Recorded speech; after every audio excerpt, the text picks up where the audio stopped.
सर्वप्रथम सबै साथीहरूलाई मेरो तर्फबाट नमस्कार।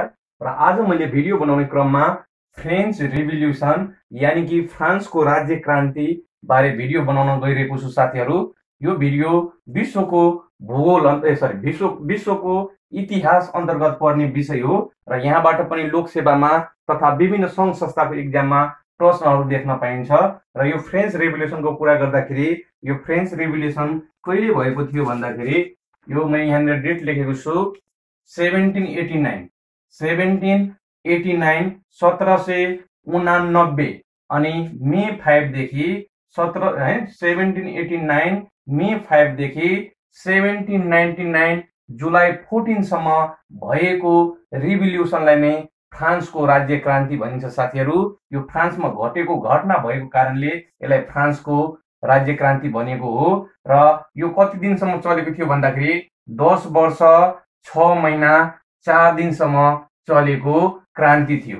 10 वर्ष 6 महिना 4 दिनसम्म चलेको क्रान्ति थियो। र यसको नारा रहेको थियो, यसको नारा थियो स्वतन्त्रता, समानता र भातृत्व। स्वतन्त्रता, समानता र भातृत्व। एक्जाममा सोध्न सक्छ फ्रेन्च रिभोल्युसनको नारा के थियो भन्दाखेरि त्यतिखेर तपाईहरुले यो सम्झिन सक्नुहुन्छ स्वतन्त्रता, समानता र भातृत्व। र यो फ्रेन्च रिभोल्युसनलाई 18औं शताब्दीको रिभोल्युसन पनि भनिन्छ।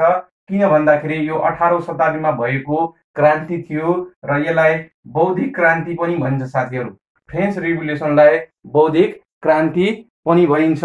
र यो क्रान्तिपछि संसारमा सबैभन्दा पहिला गणतन्त्र स्थापना भएको देश फ्रान्स भयो साथीहरू। सबैभन्दा पहिला गणतन्त्र स्थापना भएको देश फ्रान्स भयो। अनि किन भयो त फ्रान्समा यो रिभोल्युसन? किन भयो भन्दाखेरि यसमा धेरै कारणहरू छ।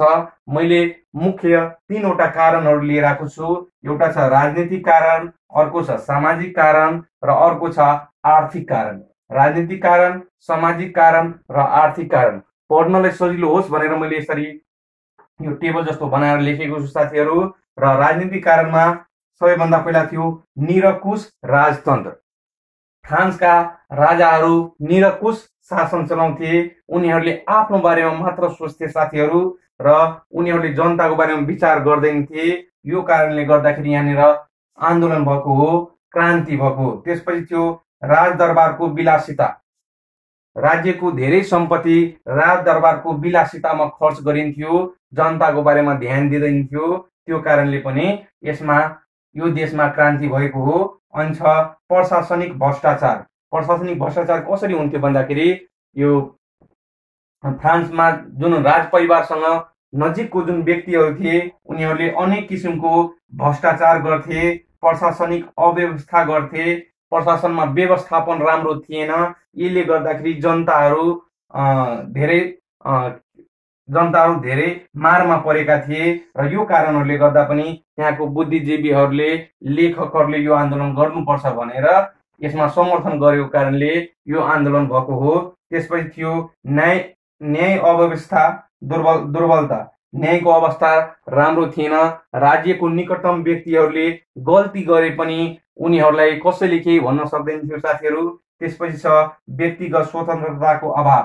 फ्रान्समा त्यो समयमा व्यक्तिगत स्वतन्त्रताको अभाव थियो। र त्यसपछि छ सामाजिक कारण। सामाजिक कारणमा थिए पहिला पादरी वर्गको कुरा गर्दाखेरि त्यहाँनिर रोमन क्याथोलिक चर्च हुन्थ्यो र रोमन क्याथोलिक चर्चमा पादरी हुन्थे, उनीहरूलाई पादरी वर्ग भनिन्थ्यो भने। अर्को थियो कुलीन वर्ग। कुलीन वर्ग भनेको हुने खाने वर्गहरू। उनीहरू यो राजपरिवार पछिको जुन ठुलाबडा व्यक्ति थिए उनीहरूलाई कुलीन वर्ग भनिन्थे भने। त्यसपछि थियो कृषक वर्ग।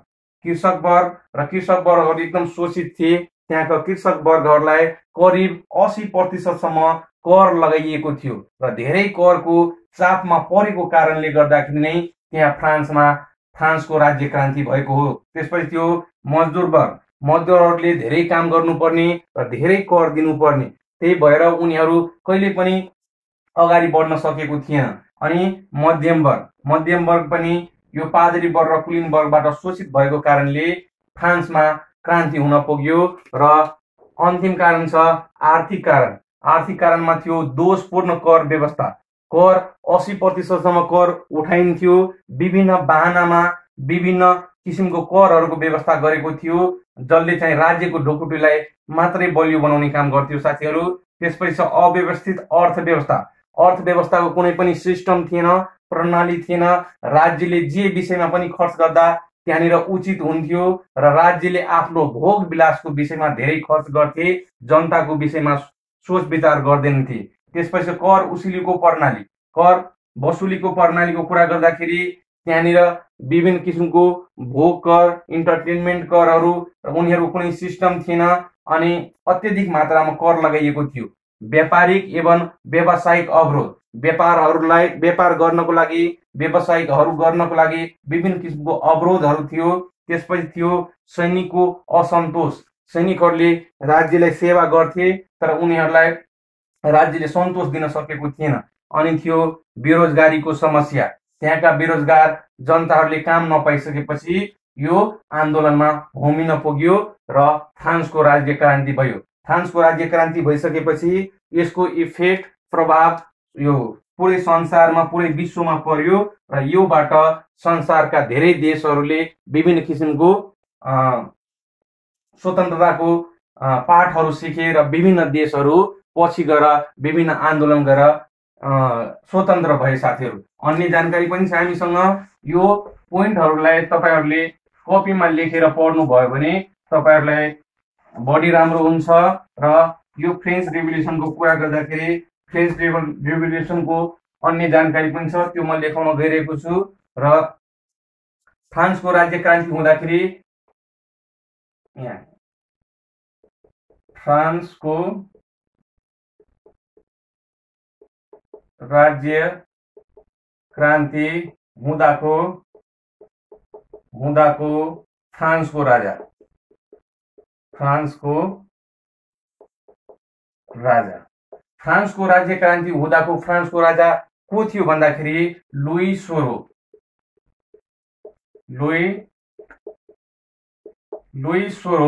फ्रान्सको राजा थियो।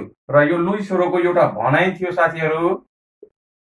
लुई सोरोको के भनाइ थियो भन्दाखेरि यसले के भन्थ्यो भन्दाखेरि मेरो इच्छा नै कानुन हो, मेरो इच्छा नै कानुन हो। एक्जाममा सोध्न सक्छ मेरो इच्छा नै कानुन हो भन्ने फ्रान्सका कुन राजा थिए, अनि त्यहाँनिर अप्सन दिन सक्छ लुई 14, लुई 16 अनि विभिन्न किसिमको अप्सन हुन्छ। यो चाहिँ लुई सोरोको भनाइ हो साथीहरू। त्यसपछि त्यहाँनिर अर्को पनि छ लुई 14 हैन, लुई 14 को भनाइ। लुई 14ले चाहिँ के भन्थे भन्दाखेरि म नै राज्य हुँ, म नै राज्य हुँ भनेर भन्थे। अर्थात् state is I and I am the state भन्ने को थिए भन्दाखेरि लुई 14 थिए। यो अभिव्यक्तिबाट पनि तपाईहरूले हैन अनुमान गर्न सक्नुहुन्छ कि त्यहाँका राजाहरू कति शोषित थिए भनेर। र त्यहाँका राजाहरूले जस्तै यहाँ मेरो इच्छा नै मेरो कानुन हो, त्यहाँको राजाहरूले आफूलाई भगवान मान्थे, भगवान सरह व्यवहार गर्थे र उनीहरूले जनतालाई दमन गरेको कारणले फ्रान्समा आन्दोलन भएको हो साथीहरू। त्यसपछि फ्रान्सका सांसदलाई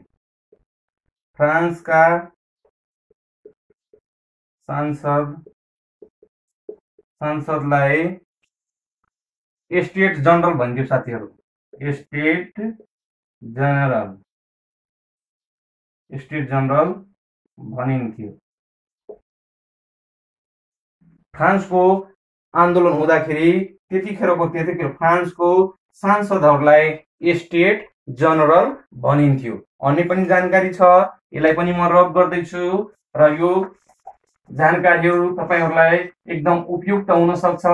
अनि प्राय जस्तो यस्तै पोइन्ट्सहरूबाट एक्जाममा प्रश्नहरू देख्न पाइन्छ साथीहरू।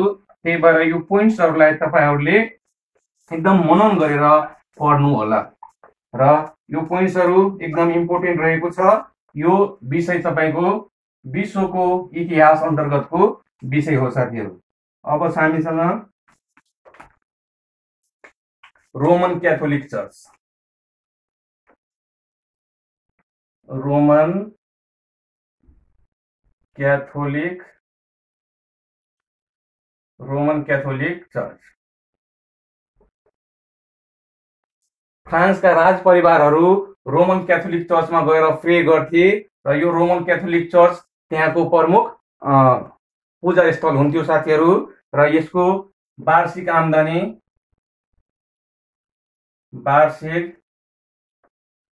आम्दानी करिब 30 करोड रुपियाँ हुन्थ्यो। 30 करोड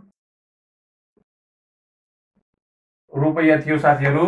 रोमन क्याथोलिक चर्चको वार्षिक आम्दानी करिब 30 करोड रुपियाँ हुन्थ्यो। अनि चर्चले सरकारलाई कर तिर्नु पर्दैन थियो।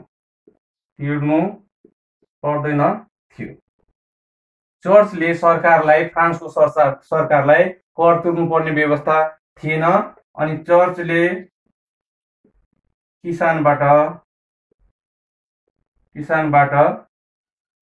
कर उठाउने काम गर्थे। चर्चले चाहिँ सरकारले कर तिर्नु पर्दैन थियो, तर चर्चले किसानबाट कर उठाउने काम गर्दथे। अनि करिब 80% किसानले कर तिर्दथे।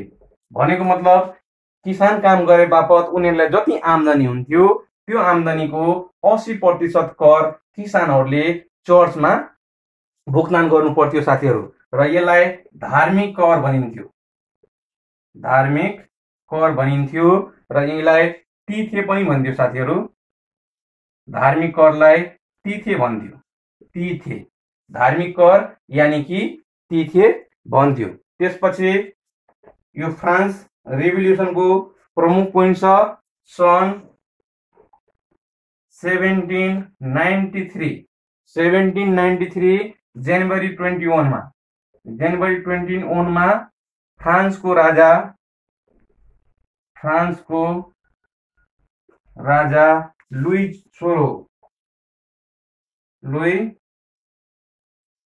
सोरोलाई जिलोटिनमा मृत्युदण्ड दिइयो। यो सोध्न सक्छ। सन् 1793 जनवरी 21 मा फ्रान्सको राजा लुई सोरोलाई जिलोटिनमा मृत्युदण्ड दियो। अनि कहिले मृत्युदण्ड दिएको थियो भन्दाखेरि 1793 जनवरी 21 मा। र यो फ्रान्सको राजा लुई सोरो मर्दाखेरि मर्नु पूर्व भनेका थिए। के भनेका थिए भन्दाखेरि यो म लेखाउँदैछु, तपाईहरुले टिप्नु होला। लुई सोरो मर्नु पूर्व के भनेका थिए भन्दाखेरि मेरो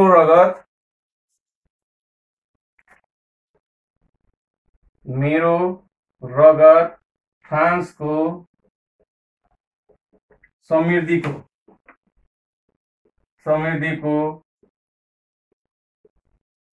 कारण बनोस्। मेरो रगत फ्रान्सको समृद्धिको कारण बनोस्। राष्ट्र चिरञ्जीवी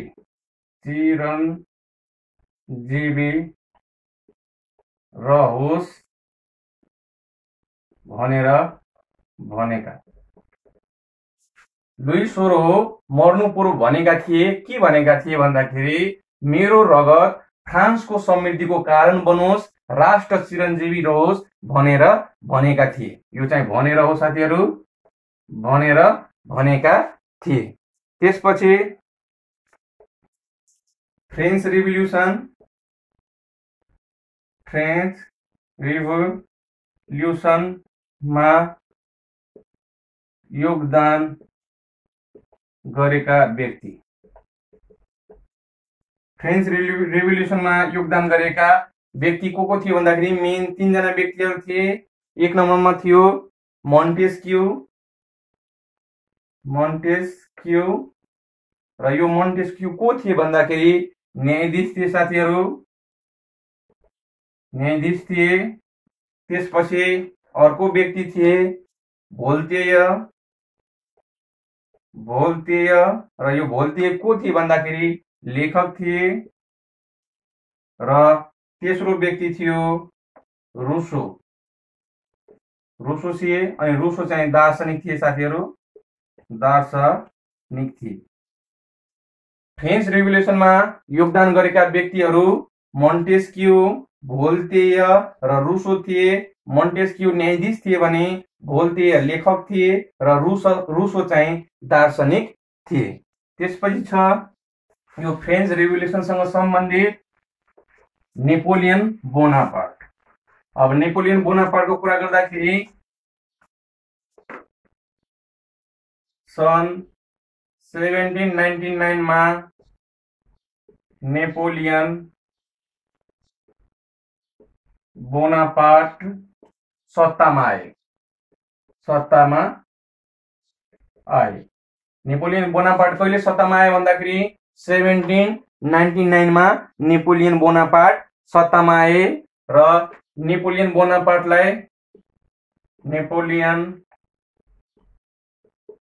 बोनापार्टलाई क्रान्तिको पुत्र भनिन्थ्यो। क्रान्तिको पुत्र पनि भनिन्छ। क्रान्तिको पुत्र कसलाई भनिन्छ भन्दाखेरि नेपोलियन बोनापार्टलाई क्रान्तिको पुत्र भनिन्छ। र नेपोलियन बोनापार्टको भनाइरहेको थियो यदि रुसो नभएको भए फ्रान्सको राज्य क्रान्ति नै हुने थिएन।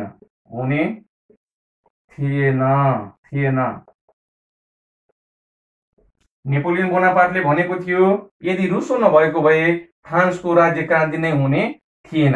एक्जाममा सोध्न सक्छ यो भनाइ कसको हो। यो सबै सब्जेक्ट म्याटरहरू विश्वको इतिहास अन्तर्गत पर्ने विषय हो साथीहरू। र यस्तै अन्य जानकारी पनि म अर्को भिडियोमा लिएर आउने नै छु। यदि तपाईहरुलाई भिडियो मन पर्यो भने हाम्रो च्यानल स्मार्ट एजुकेशनल ट्रिकलाई तपाईहरुले सब्स्क्राइब गर्नुहोला, लाइक गर्नुहोला र कतै केही कमी कमजोरी छ भने कमेन्ट बक्समा गएर कमेन्ट गर्नुहोला। धन्यवाद। अर्को भिडियोमा भेटघाट हुन्छ साथीहरु।